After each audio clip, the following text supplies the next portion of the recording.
cataracts that you see here are very different than the typical cataracts we see at home due to living conditions, other common medical conditions such as HIV, overall environmental conditions. These are cataracts where essentially people, they don't see blurry. They don't see.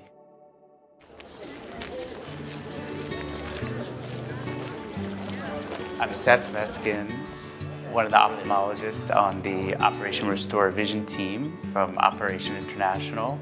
My name's Gaurang Trivedi from Westchester County, New York. I'm a glaucoma specialist and cataract surgeon there. We are at Rakai Hospital in ORV Uganda. When we pull up in the bus, there are over 100 people sitting and waiting on the lawn. There's patients who have traveled far distances who have been here already, in some cases for days, sleeping on the ground, or coming with this hope that if they haven't seen for the last 3 or 4 years, they want to be able to get treatment. You feel this weight that we have to get to work right away. We showed up with a lot of bags, with our portable phaco machine, with our microscopes. 22 bags of medical supplies, drapery, instrumentation, dressing supplies. Then we have to set up a clinic, set up operating rooms. Everyone just came in, picked up what they needed, stacked everything, organized it just like an operating room in the United States. Almost anything that comes through the door, we're trying to address to the best of our ability. By far, the majority of it is cataract, which is the leading cause of blindness worldwide, and is the most reversible form of blindness. With a 10 to 15 minute surgery, it can immediately reverse almost complete vision loss. And not only is that amazing on a personal or individual level for that person, but from the societal aspect, that person now potentially can rejoin the workforce. If they're young, they can go back to school. In many of these developing countries, there aren't services for people who have disabilities. And so those people are basically living this life of darkness, but sort of pushed away in the corner. When they develop really bad cataract, they're healthy, but they have cataract, they literally just wait to die. And that was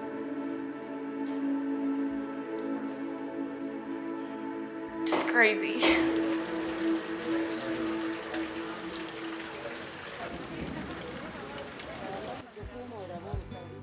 The working conditions here in the hospital are quite different than where I came from, Level 1 Trauma Center in Detroit.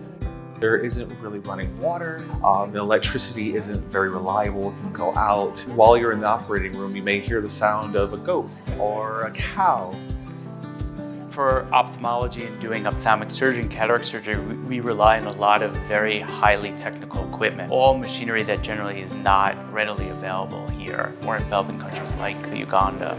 So one of our collaborators is C International, who we're really grateful for. They were able to provide us the equipment that we're doing these cases with.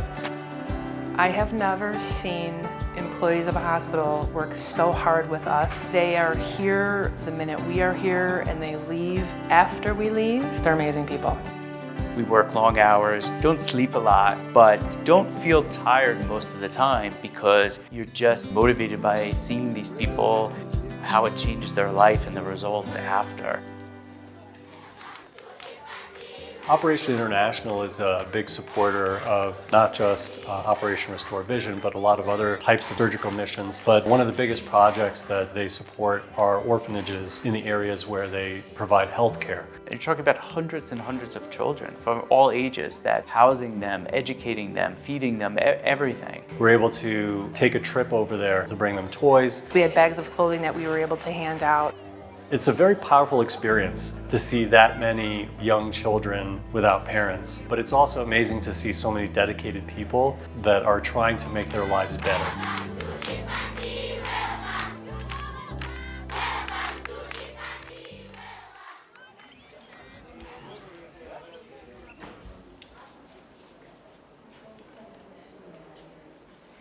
We came here because my son lost his vision. It has been a few months. We have been waiting here for 3 days. If you hand him a cup of tea like this, he can't find it. You have to put it in his hands first. It really hurts me. I have been washing his clothes and bathing him. He's not going to school anymore. Ben, who is this child, came in and all he could see was essentially if a light was on or off. So after evaluating him, explained that we can treat this. Okay, so I'm going to be the one giving him the medication to make him comfortable. This medication is going to help you stay nice and still when we do the procedure, okay? Because it's very important for you not to move. If you're scared, I understand, that's okay. It's natural to be scared, okay? But I'm going to be there with you the entire time. You ready?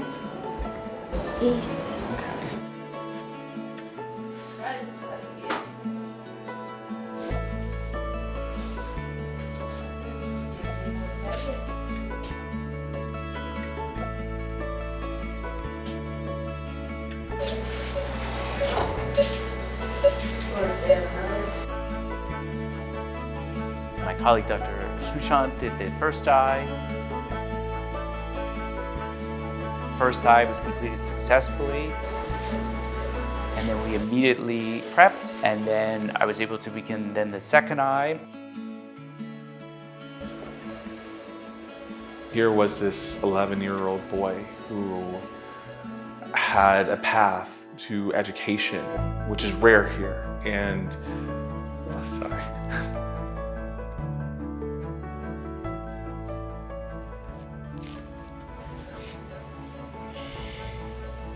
It was almost taken away. His future was almost taken away from him.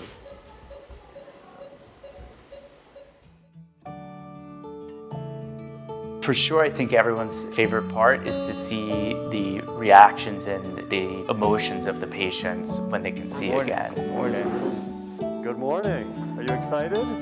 We know when we operate on these patients and remove the cataracts and put a lens implant in that they're going to see better, but sometimes we don't know how much better right away. When you're able to treat people and the next day we take off the patches and you see this look on their face, that first it's a little bit confusing for them because it's bright and they're looking around and their brain and their visual system is getting this input that is not had for however long they haven't seen.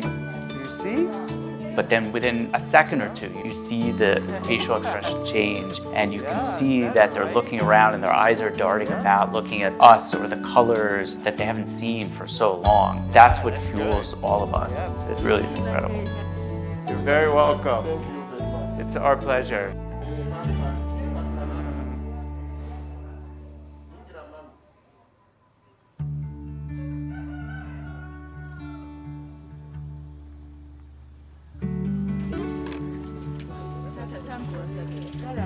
Ben, good morning. Good morning, Ben. Okay, Ben, there's a chair behind you. There we go.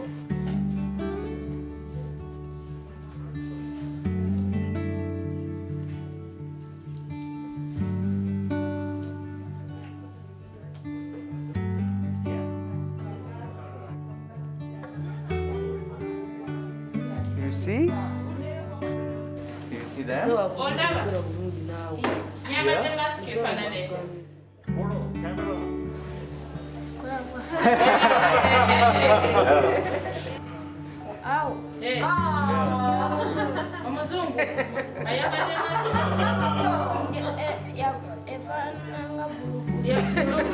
That's good. He looks good. He looks really good.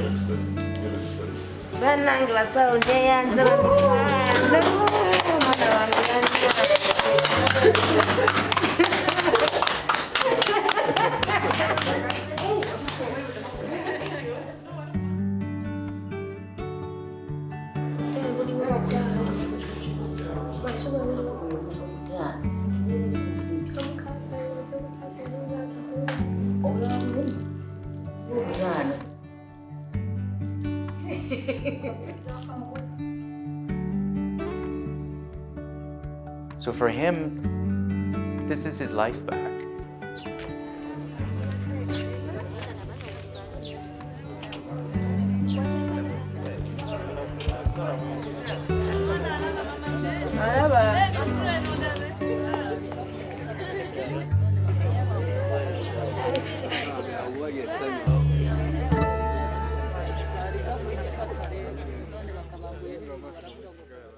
Morning, good morning. How are you feeling? You can see? Yeah?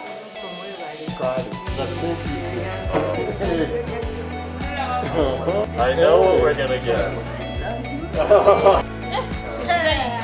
I'm saying thank you God, thank you God, thank you God. Thank you God, I can see you.